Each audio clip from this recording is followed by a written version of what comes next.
राधे राधे मित्रों। इस चैनल में आपका स्वागत है। मैं आज आपके लिए बहुत ही सुंदर कथा लाया हूँ। छोटा न समझे किसी भी काम को। एक बार भगवान अपने एक निर्धन भक्त से प्रसन्न होकर उसकी सहायता करने उसके घर साधु के वेश में पधारे। उनका यह भक्त जाति से चर्मकार था और निर्धन होने के बाद भी बहुत दयालु और दानी प्रवृत्ति का था।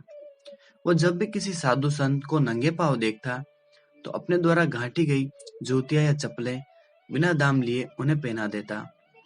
जब कभी भी वह किसी असहाय या भिखारी को देखता तो घर में जो कुछ मिलता उसे दान दे देता। उसके इस आचरण की वजह से घर में अक्सर फाका पड़ता था। उसकी इन्हीं आदतों से परेशान होकर उसके माँ बाप ने उसकी शादी करके उसे अलग कर दिया ताकि वह गृहस्थी की जिम्मेदारियों को समझे और अपनी आदतें सुधारे।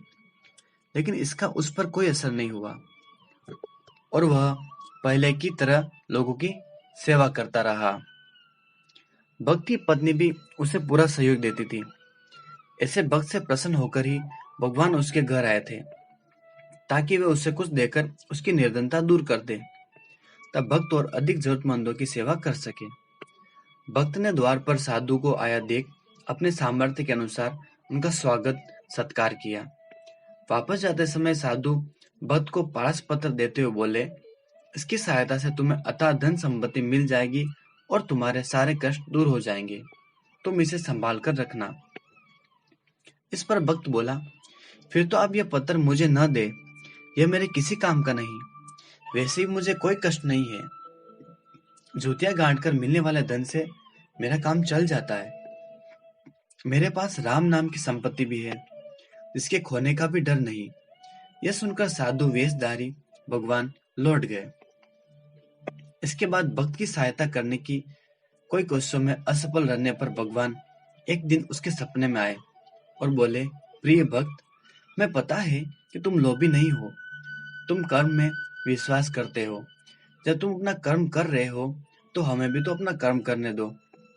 इसलिए जो कुछ हम दे उसे सहर्ष स्वीकार करो।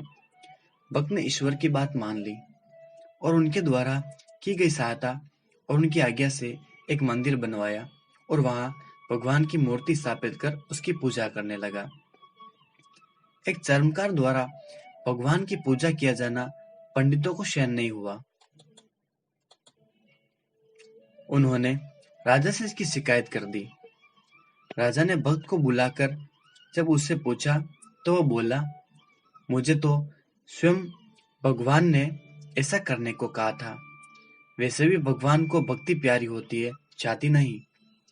उनकी नजर में कोई छोटा बड़ा नहीं, सब बराबर है। राजा बोला, क्या तुम ये साबित कर दिखा सकते हो? भक्त बोला, क्यों नहीं। मेरे मंदिर में विराजित भगवान की मूर्ति उठकर जिस किसी के भी समीप आ जाए वही सच्चे अर्थों में उनकी पूजा का अधिकारी है। राजा तैयार हो गया। पहले पंडितों ने प्रयास किए लेकिन मूर्ति उनमें से किसी के पास नहीं आई।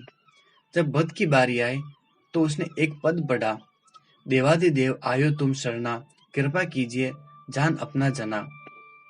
इस पद के पूरा होते ही मूर्ति भक्त की गोद में आ गई। यह देख सभी को आश्चर्य हुआ।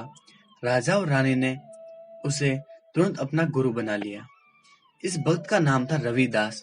जी हाँ, वही जिन्हें हम संत रविदास जी या संत रैदास जी के नाम से भी जानते हैं, जिनकी महिमा सुनकर संत पीपा जी, श्री गुरु नानक देव जी, श्री कबीर साहिब जी और मीराबाई जी भी उनसे मिलने गए थे। यहाँ तक कि दिल्ली का शासक सिकंदर लोदी भी उनसे मिलने आया था।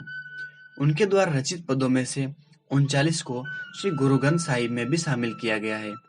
लेकिन सबसे महत्वपूर्ण बात यह है कि इन सब के बाद भी संत रविदास जी जीवन भर चमड़ा कमाने और जूते घाटने का काम करते रहे, क्योंकि वे किसी भी काम को छोटा नहीं मानते थे। जिस काम से किसी के परिवार का भरण पोषण होता है वह छोटा कैसे हो सकता है। जय जय